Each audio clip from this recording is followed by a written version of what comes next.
Ahora veremos lo que es un problema ambiental.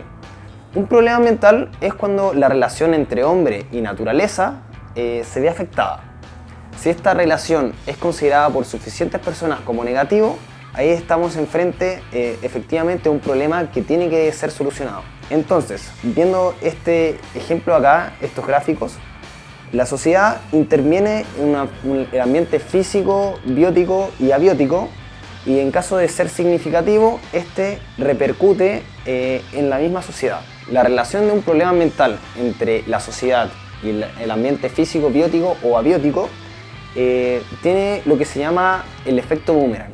Es decir, que producto de causas sociales se busca alterar el ambiente, y este efecto que se produce en el ambiente a futuro va a producir efectos en la misma sociedad que generalmente son negativos. A modo de ejemplos, efectos sobre la naturaleza que producto de las acciones del hombre, tenemos el agotamiento del ozono, cambio climático, acidificación de los océanos, lluvia ácida, eutrofización, sobreexplotación y escasez de recursos, pérdida de la biodiversidad y desertificación. Estos efectos fueron producidos debido a causas sociales que buscaban la explotación de recursos. Sin embargo, estos mismos efectos sobre la naturaleza hoy en día están teniendo efectos en la sociedad, que son negativos.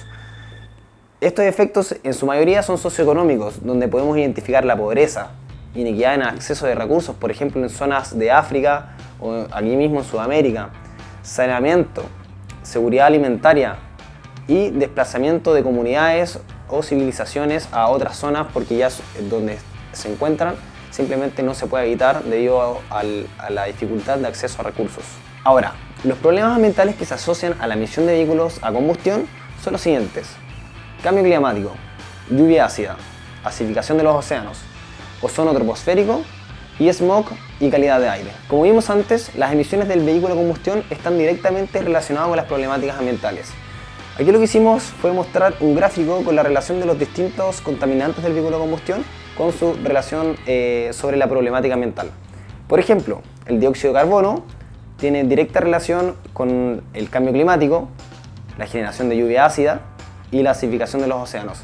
Así sucesivamente hasta por el último caso, por ejemplo, que es los compuestos orgánicos volátiles, que se relacionan directamente con la generación de ozono troposférico y el smog fotoquímico y la calidad de aire. Partamos por la primera y la principal problemática ambiental que hoy en día vive la sociedad, el cambio climático.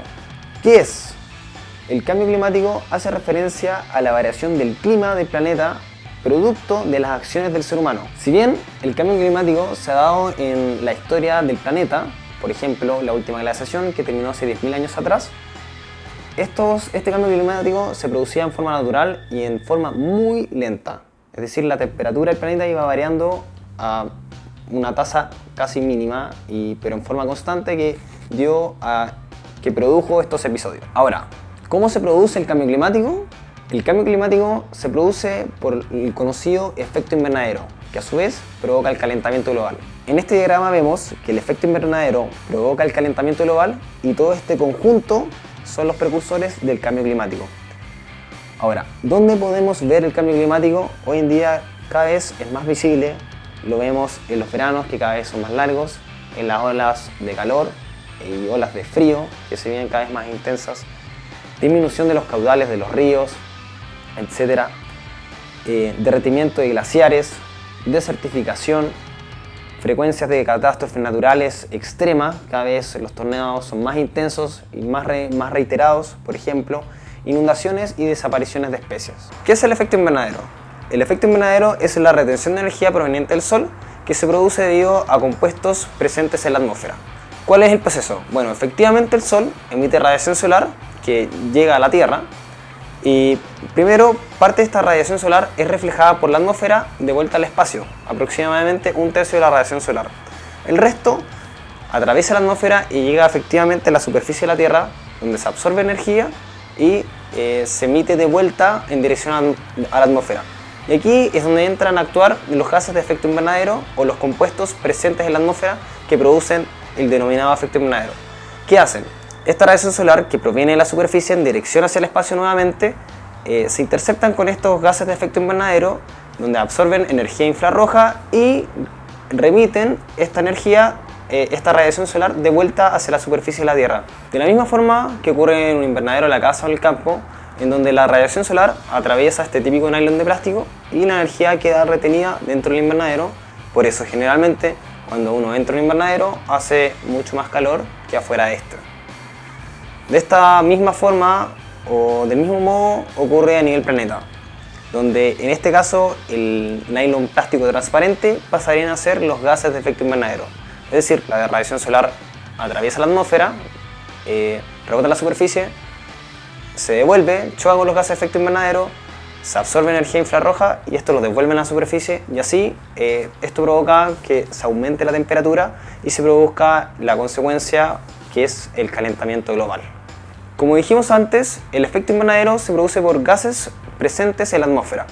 Estos gases se llaman gases de efecto invernadero y pueden provenir de fuentes tanto naturales, que provienen de, por ejemplo, la respiración de los seres vivos, o de erupciones volcánicas, por ejemplo, o pueden venir de fuentes antropogénicas, ya sea por la emanación de los vehículos a combustión o por emanaciones de las industrias, etc.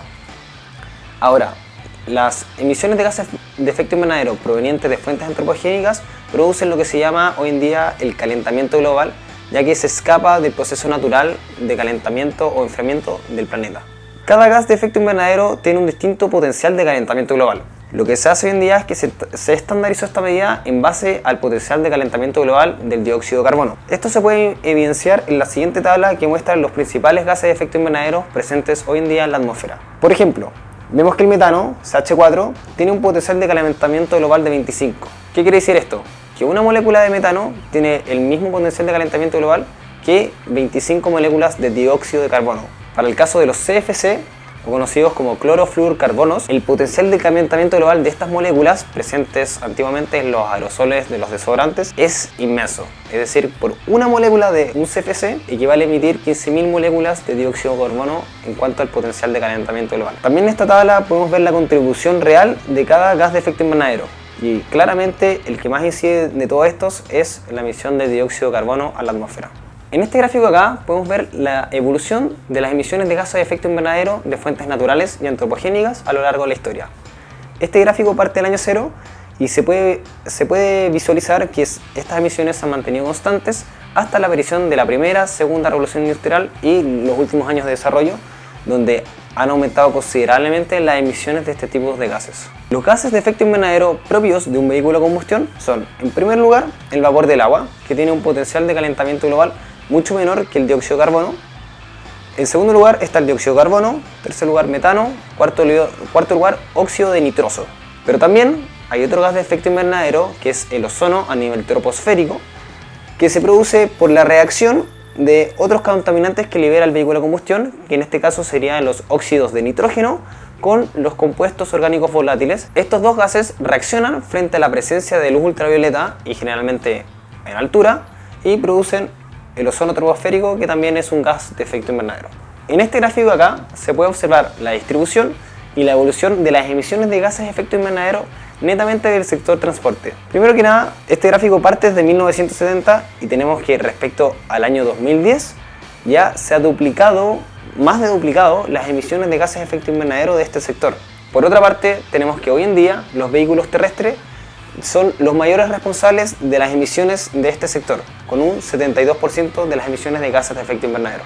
Bueno, antes habíamos dicho que el cambio climático involucraba el conjunto del efecto invernadero con su consecuencia, que era el calentamiento global. Pero ¿cuáles son las repercusiones del calentamiento global? Primero que nada, tenemos que, de manera bastante obvia, es el aumento de la temperatura global. Este gráfico de acá muestra la evolución de la temperatura presente en la superficie de la Tierra a partir de 1860. Claramente se puede observar en el gráfico que la temperatura ha ido aumentando, especialmente en las últimas décadas. De hecho, durante el siglo XX, el promedio de aumento de la temperatura fueron 0,6 grados Celsius. Otra de las repercusiones del calentamiento global ha sido el cambio de las precipitaciones medias anuales a lo largo de todo el mundo. En este mapa de acá se observa cómo han ido variando las precipitaciones medias anuales. Es más, se llegó a la conclusión que el periodo entre 1948 y 1975 llovió más que en el periodo entre 1966 y 2003. Otro escenario que se ve complejo debido al calentamiento global es el aumento del nivel del mar.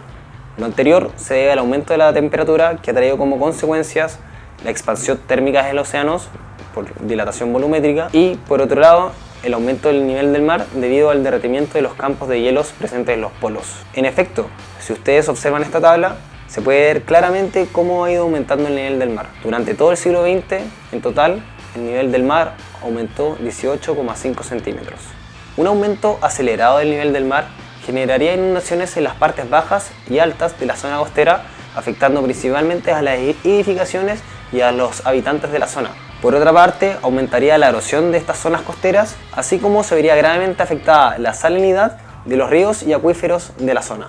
En esta tabla se pueden ver las previsiones del informe del panel de cambio climático para el año 2100. Aquí se evaluaron dos tendencias, una tendencia que es predicción extrema respecto al aumento del nivel del mar y una predicción moderada. La conclusión fue que el mar sí o sí va a seguir aumentando su nivel, pero su subida estaría entre los 26 y 82 centímetros en la situación más extrema.